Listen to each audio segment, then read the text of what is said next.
வணக்கம். திசைகளின் 10 மணி செய்திகள். PKR தொகுதி தேர்தல்கள் நியாயமாக நடைபெறவில்லையா? குற்றச்சாட்டை மறுத்தார் டத்தோஸ்ரீ அன்வார்.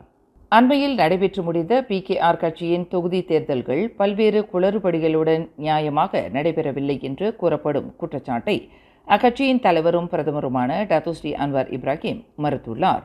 அதேவேளையில் பெறப்பட்டுள்ள எல்லா புகாரும் விரிவாக ஆராயப்பட்டுள்ளது என்று டத்தோஸ்ரீ அன்வார் குறிப்பிட்டார். PKR தொகுதி தேர்தல்கள் நியாயமாக நடைபெறவில்லை என்று ஏன் நினைக்கிறீர்கள்? புகார்கள் இருப்பதால் மட்டும் தேர்தல் நியாயமாக நடைபெறவில்லை என்ற அர்த்தமா? இவ்வாறு கூறுவது பாரபட்சம் அல்லவா என்று டத்தோஸ்ரீ அன்வார் குறிப்பிட்டார். கிடைக்கப்பெற்ற புகார்கள் அனைத்தும் ஆராயப்பட்டுள்ளன. அந்த புகார்களின் அடிப்படை முகாந்திரங்கள் உள்ளனவா என்று ஆராயப்படுவதாக பிரதமர் விளக்கினார். இன்று கோலாலம்பூர் முக்கிம்பாத்துவில் மடானி இளைஞர் மேம்பாட்டு திட்டம் மற்றும் கட்டுப்படி விலை வீடமைப்பு திட்டம் ஆகியவற்றின் அடிக்கல் நாட்டு விழாவில் கலந்து கொண்ட பின்னர் செய்தியாளர்களிடம் பேசுகையில் டத்தோஸ்ரீ அன்வார் இதனை தெரிவித்தார். இந்நிகழ்வில் பிரதமர் துறையின் கூட்டரசு பிரதேச அமைச்சர் டத்தோஸ்ரீ டாக்டர் ஜலேஹா முஸ்தபா, வீடமைப்பு ஊராட்சித்துறை அமைச்சர் ngா கோமிங் மற்றும் பத்து தொகுதி நாடாளுமன்ற உறுப்பினர் P பிரபாகரன் ஆகியோர் கலந்து கொண்டனர். நாடு முழுவதும் உள்ள பள்ளிகள் வீற்றிருக்கும் பகுதிகளில் வாகனங்களின் வேக வரம்பு மணிக்கு 30 கிலோமீட்டர் என அரசு பதிவேட்டில் இடம்பெறவிருக்கிறது என்று போக்குவரத்து அமைச்சர் ஆந்தனி லாக் தெரிவித்தார். இந்த புதிய விதிமுறை விரைவில் அமல்படுத்தப்படவிருப்பதாக அவர் குறிப்பிட்டார். பள்ளி வளாகங்கள் வீற்றிருக்கும் பகுதிகளில் உள்ள பிரதான சாலைகளில் ஆண்டுக்கு சராசரி 70 பேர் உயிரிழக்கும் நிலையில் பள்ளி வளாகங்களில் உள்ள சாலைகளில் வாகனங்களின் வேக வரம்பை குறைக்க வேண்டிய அவசியம் ஏற்பட்டுள்ளதாக ஆந்தனி லாக் தெரிவித்தார். துணை பிரதமர் டத்தோஸ்ரீ அஹ்மத் ஜயீத் ஹமிடி தலைமையிலான சாலை பாதுகாப்பு மற்றும் போக்குவரத்து நெரிசல் மீதான அமைச்சரவை குழு பள்ளி வளாகங்களில் வாகனங்களின் வேக வரம்பை குறைக்க அனுமதி அளித்துள்ளதாக ஆந்தனி லாக் விளக்கினார். பினாங்கு பகண்டாலாம் ஊஜோங்பாத்துவில் இன்று காலையில் நிகழ்ந்த தீ விபத்தில் 3 வீடுகள் அழிந்தன. எனினும் அதிர்ஷ்டவசமாக உயிருடச் சேதம் எதுவும் நிகழவில்லை என்று பகண்டாலாம் சட்டமன்ற உறுப்பினர் குமரன் கிருஷ்ணன் தெரிவித்தார். இன்று காலையில் பினாங்கு கோம்தா கட்டிடத்தில் மாநில மக்கள் நலன் சார்ந்த சந்திப்பு கூட்டம் ஒன்று முதலமைச்சர் சவுகோண்டியாவிற்கும் சட்டமன்ற உறுப்பினர்களுக்கும் இடையில் நடைபெற்றது. அந்த கூட்டத்தில் கலந்து கொள்வதற்காக தாம் சென்று கொண்டிருந்த போது தனது சட்டமன்ற தொகுதிக்கு உட்பட்ட இடத்தில் இத்தீ விபத்து குறித்து தகவல் கிடைத்ததாக குமரன் கிருஷ்ணன் குறிப்பிட்டார். கூட்டத்தில் கலந்து கொள்ளும் முடிவை ரத்து செய்துவிட்டு பாதிக்கப்பட்ட பகுதிக்கு விரைந்தபோது 3 வீடுகள் தீயில் அழிந்ததை அறிய முடிந்ததாக அவர் தெரிவித்தார். இத்தீ விபத்தில் சிறுமி ஒருவர் தீ காயங்களுக்கு ஆளாகியுள்ளார். பாதிக்கப்பட்டவர்கள் ஃபிளாட் அம்பாங் ஜாஜார் அடுக்குமாடி வீடொன்றில் தற்காலிகமாக தங்குவதற்கு உடனடியாக ஏற்பாடு செய்யப்பட்டதாக குமரன் கிருஷ்ணன் குறிப்பிட்டார். தவிர பாதிக்கப்பட்டவர்களுக்கு இதர உதவிகள் வழங்க சமூக நல இலாக்கா மூலம் தமது சேவை மையம் நடவடிக்கை எடுத்துள்ளதாக அவர் தெரிவித்தார்.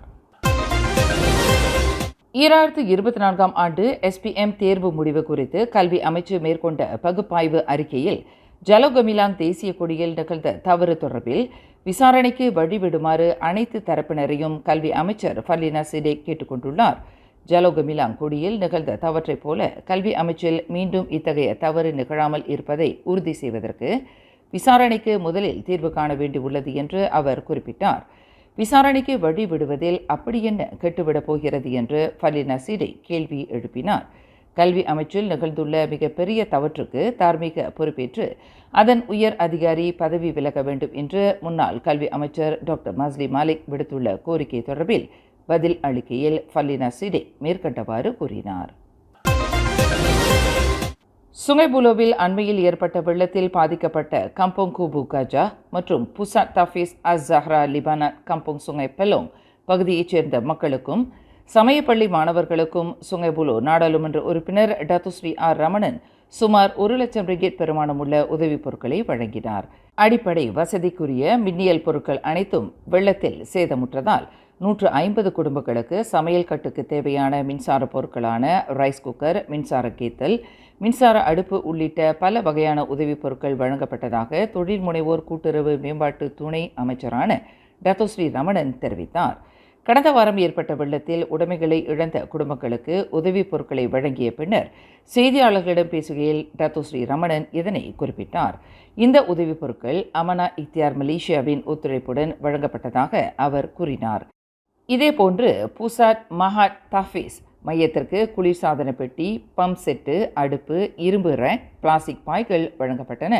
அந்த சமய பள்ளியில் பயிலும் மாணவர்கள் சௌகரியமான சூழலில் தங்குவதற்கு இந்த உதவிப் பொருட்கள் வழங்கி அவர்களின் சிரமங்கள் குறைக்கப்பட்டுள்ளதாக டத்தோ ஸ்ரீ ரமணன் குறிப்பிட்டார்.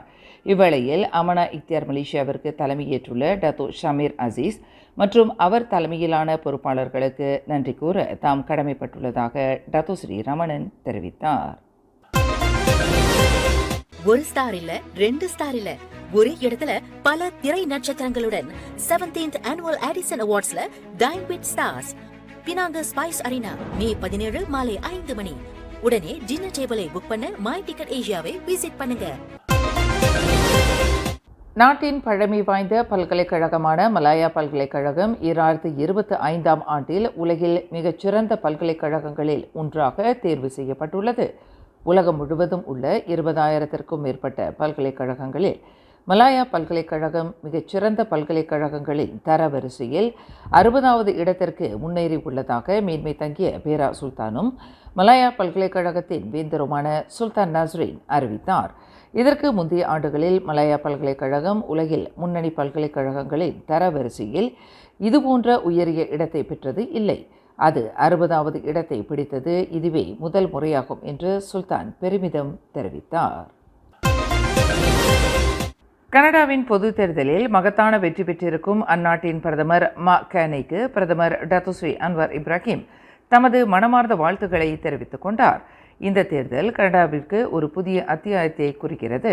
அத்துடன் சுதந்திரம், மீட்சித்தன்மை மற்றும் கொள்கை ரீதியான தலைமைத்துவத்திற்கான நாட்டின் உறுதிப்பாட்டை எடுத்துரைக்கிறது என்று பிரதமர் புகழாரம் சூட்டினார்.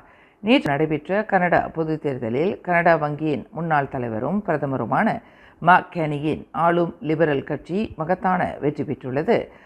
கேனி தலைமையில் கனடா ஆக்கப்பூர்வமான அனைத்துலக அளவிலான ஈடுபாட்டிற்கு வலுவான மற்றும் நிலையான குரலாக இருக்கும் என்று தாம் நம்புவதாக தமது வாழ்த்துச் செய்தியில் டத்தோ ஸ்ரீ அன்வர் குறிப்பிட்டுள்ளார். ஷா ஆலம் செக்ஷன் 13இல் நேற்று மாலையில் பையன் ஒருவன் 2 ஆடவர்களால் கடத்தப்படுவதிலிருந்து தன்னை தானே காப்பாற்றிக் கொண்டான் என்று மாவட்ட போலீஸ் தலைவர் ACP இக்பால் இப்ராஹிம் தெரிவித்தார்.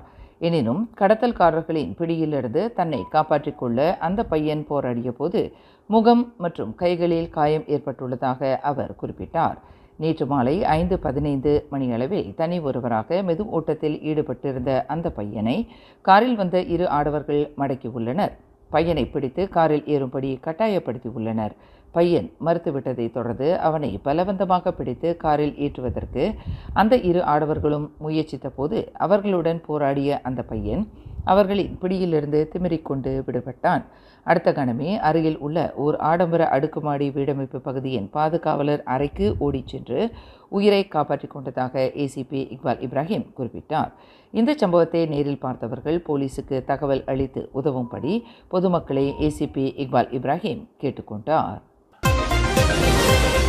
சபா சண்டக்கானில் வெட்டுக்கத்தியை ஏந்திக் கொண்டு பொதுமக்களுக்கு அச்சுறுத்தலை ஏற்படுத்திய 27 வயது நபர் பின்னர் போலீசாரால் வளைத்து பிடிக்கப்பட்டார். இச்சம்பவம் நேற்று காலை 11 மணியளவில் சண்டக்கான் பண்டார் இண்டாவில் நிகழ்ந்தது. வெட்டுக்கத்தியை கழற்றி கொண்டு பொதுமக்களுக்கு அச்சுறுத்தலை ஏற்படுத்திய அந்த நபர் குறித்து கிடைக்கப்பட்ட தகவலை தொடர்ந்து போலீசார் விரைந்து செயல்பட்டதாக சண்டக்கான் மாவட்ட போலீஸ் தலைவர் ACP அஷ்மோம் பஜா தெரிவித்தார். மேலும் செய்திகளை தெரிந்து கொள்ள கீழே இருக்கும் பெல் பட்டனை அழுத்துங்கள். உங்கள் மகிழ்ச்சியை வெளிப்படுத்த லைக் மற்றும் ஷேர் செய்யுங்கள். தொடர்ந்து திசைகளோடு இணைந்திருக்க சப்ஸ்கிரைப் செய்யுங்கள்.